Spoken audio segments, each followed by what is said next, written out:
And good morning, everybody. This is Vinny Mileti with the Mileti Law, the strongest name in law. The date now is September, I want to say 27th, 2021. It is Monday.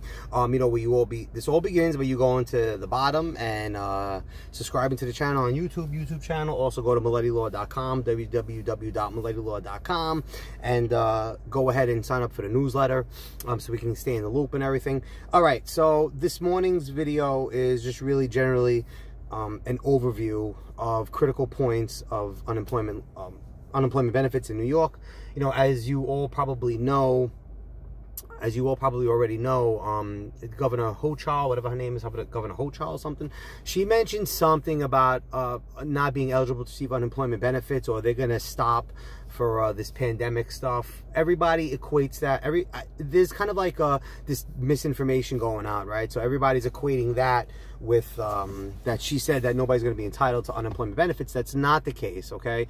Unless something dramatically is happening differently, which it shouldn't, and if it does, we'll deal with it, but that shouldn't be the case. The reality is, as far as unemployment benefits, these are the key items that you need to understand in terms of understanding unemployment benefits, which you're eligible for when they turn on, whatever the case is, okay? So I kind of wrote it down.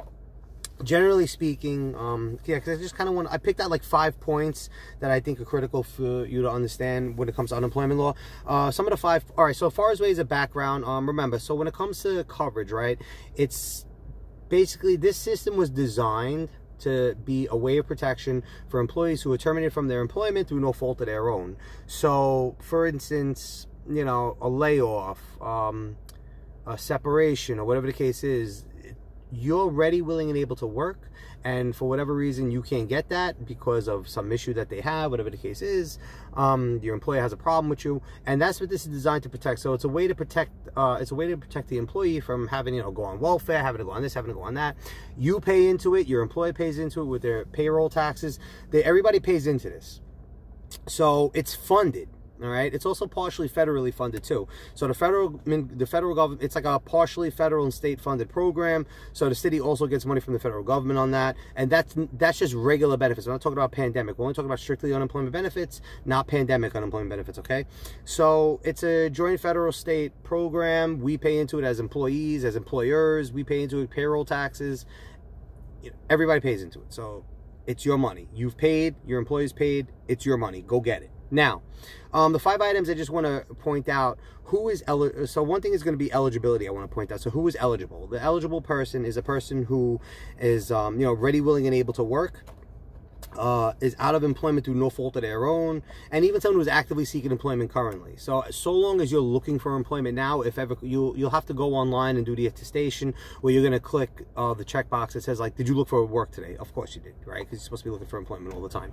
I mean, I'm sure you all do, because then you want to be unemployed, but you know, you're supposed to affirm that you've been looking for work. Because why? Because you're ready, willing, and able to work, and you're out of work through no fault of your own. And that's under section New York Labor Law, under section 511. That's eligibility.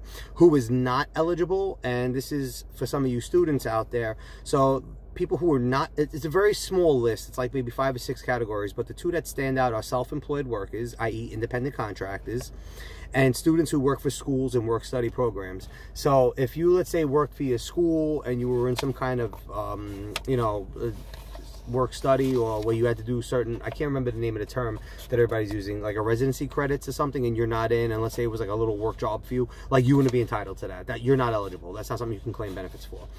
So let's just say, so students working in schools and work study programs and self-employed workers are not eligible. So remember, eligibility is under New York Labor Law 511. Now, the second term I want to talk about is disqualification. So disqualification is governed under section 593 of the New York Labor Law. Generally speaking, you're disqualified from benefits if you leave work without good cause, if you're discharged for misconduct, job-related misconduct, if you get a felony conviction, if you refuse suitable employment without good reason, and if just simply you're not ready, willing, and able to work. So let's just run through that again. So if you leave your job voluntarily without good cause, if you're discharged for misconduct, or, you know, some kind of felony conviction, if you refuse suitable alternative employment without a good reason, and if you're not ready, willing, and able to work, and you're not actively seeking employment. That's when you're disqualified from benefits. Where does this fit in? Because this is where we get into that debate with the nurses, with the hospitals, about whether you're involuntarily resigned on your own or you've been terminated. Okay. The idea is that you have not voluntarily resigned, because you're not leaving because you want to. You're leaving because they're pushing you out.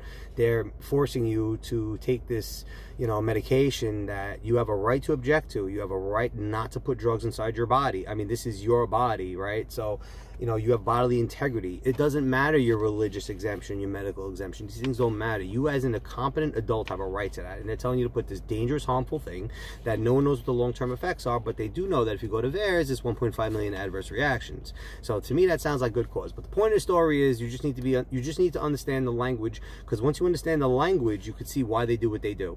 If you leave work without good cause voluntarily, you voluntarily resigned. If you were discharged for misconduct, discharged for job absenteeism, if you refused suitable alternative employment without having a good reason, and if you're just generally not ready, willing, and able to work, then you will be disqualified for benefits, okay? And that is Section 593 of the New York Labor Law, okay? Section 593.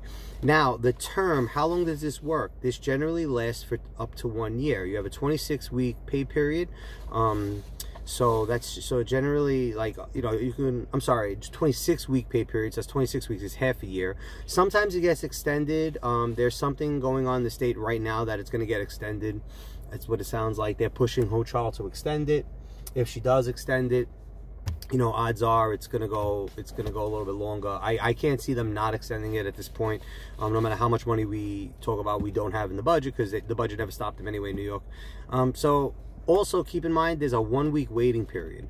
So when you apply, if you don't get a response in about 2 weeks, then you're obviously very late. You will, once you apply, once you get your benefits, they will be backdated. I wouldn't worry about that.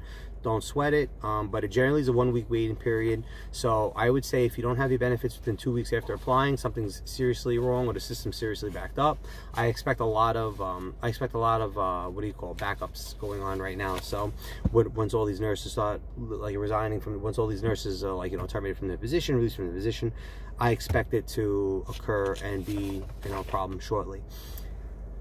All right, so the first part was eligibility, second part was disqualification, third part was generally the term. That's Section 590, 26 weeks with a 1-week wait period. Now, here's something I want to address. Section 4, I call this one post-termination obligations, though it's not really, it could also be called implied, it could also be called maybe like implied eligibility, maybe implied eligibility. All right, let's change that. So Section 4 is now called implied eligibility.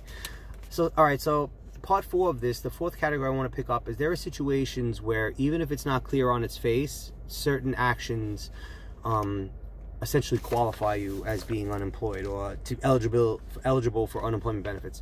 So for instance, let's say if you're separated from employment in a permanent fashion.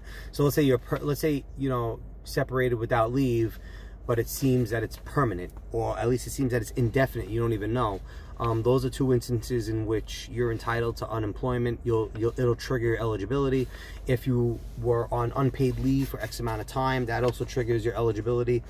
And realistically, if you are terminated for any period in time that and here's a language, that your employer believes may result in more than 3 days of unemployment for any given week. That's Section 523 of the New York Labor Law, Section 523.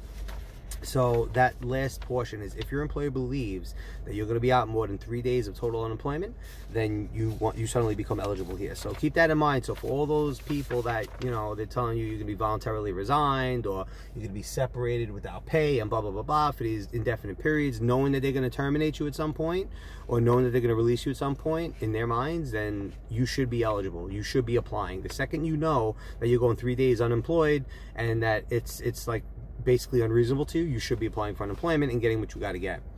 All right. Now the 5th item I just want to bring up real quickly is who files for benefits.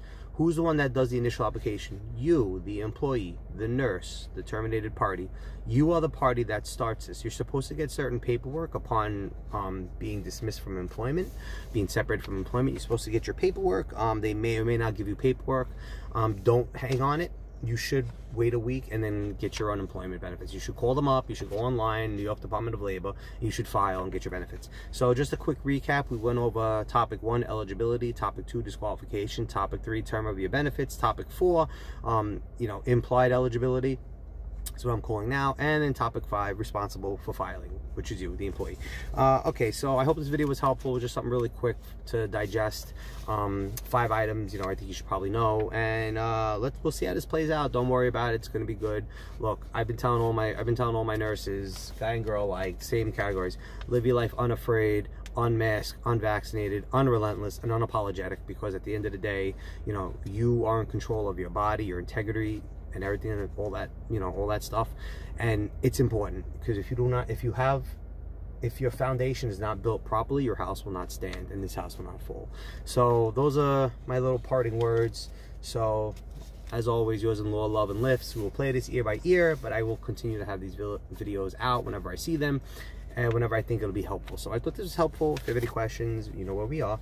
Have a beautiful day. I'm a lady law, strongest name in law. Peace out.